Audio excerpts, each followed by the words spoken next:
اللہ تعالیٰ کے حکم پر بھی جب ابلیس نے حضرت آدم علیہ السلام کو سجدہ کرنے سے منع کیا تو اسے بارگاہ الہی سے ذلیل کر کے نکال دیا گیا، اور یہ اسی وقت سے انسانیت کا دشمن ہے۔ روز اول سے ہی اسے بہکا رہا ہے، کیونکہ اس دنیا میں اچھائی اور برائی دونوں طاقتیں موجود ہیں۔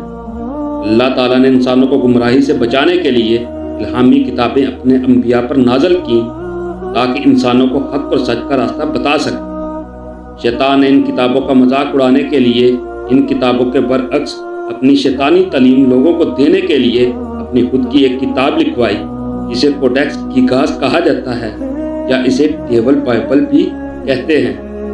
یہ کتاب آج بھی موجود ہے، لیکن اس کی کہانی دراصل ہے کیا، یہ کہاں سے آئی اور اسے کب اور کیسے لکھا گیا۔ یہ کتاب در حقیقت کب لکھی گئی یہ اب تک ایک راز ہی ہے، لیکن کہا جاتا ہے کہ اسے 1229 میں موجودہ چیک ریپبلک کے شہر کیک نیکٹری میں لکھا گیا، جو ریلیجس مونک کے رہنے کی جگہ ہوتی ہے۔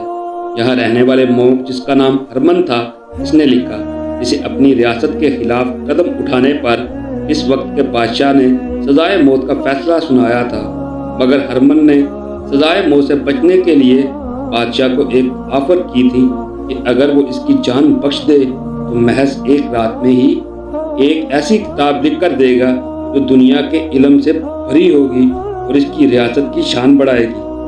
پہلے تو بادشاہ یہ بات سن کر حیران ہوا کہ ایک رات میں پوری کتاب لکھنا کیسے ممکن ہے، لیکن پھر بھی اس نے ہرمن کی بات پر یقین کرتے ہوئے اسے اجازت دے دی کہ ایک رات میں کتاب لکھ کر دکھائے۔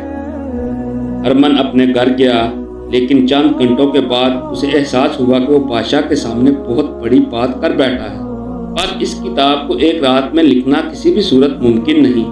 لہذا اس نے روحانی طور پر مدد کے لیے درخواست کی تاکہ وہ اپنی جان بچا سکے، لیکن یہ فریاد اس نے خدا سے نہیں بلکہ شیطان سے کی، اور شیطان سے ڈیل کی کہ وہ اگر اس کی کتاب لکھنے میں مدد کرے تو وہ اپنی روح اس کے حوالے کر دے گا، یعنی پوری زندگی شیطان کی پرستش کرے گا۔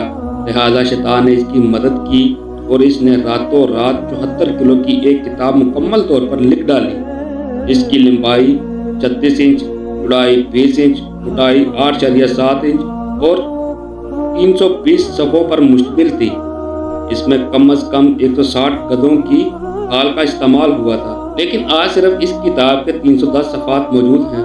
باقی کے 10 صفحات کہاں گئے، یہ آج بھی ایک سوال ہے۔ سائنٹسٹ نے اس کتاب پر تحقیق کرنے کے بعد چند حیرت انگیز انکشافات کیے اور بتایا کہ اس کتاب کا ہر ایک لفظ بالکل ایک جیسی لکھائی اور بناوٹ میں لکھا ہے۔ اگر کوئی شخص ہفتے میں مسلسل 6 گھنٹے روزانہ کام کرے تو اسے بھی اس کتاب کو لکھنے کے لیے 5 سال لگیں گے، جس دوران کسی بھی کتاب کی لکھائی بدل سکتی ہے، لیکن اس کتاب کی لکھائی ایک جیسی ہے، جس کا مطلب یہ ہے کہ اسے ایک ہی شخص نے لکھا، اور وہ بھی ایک ہی رات میں۔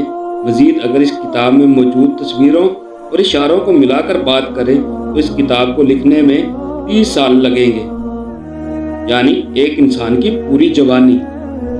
اب یہ جان لیتے ہیں کہ دراصل یہ کتاب آئی کہاں سے۔ جیسا کہ میں نے پہلے بتایا کہ اسے 1229 میں لکھا گیا۔ جولائی 1648 میں جب سویڈش آرمی فائٹ چل رہی تھی تو انہوں نے بریک شہر پر حملہ کیا۔ اس دوران جب وہ سامان لوٹنے لگے تو اس دوران یہ کتاب ان کے ہاتھ لگی، جو کہ بہت پراسرار تھی۔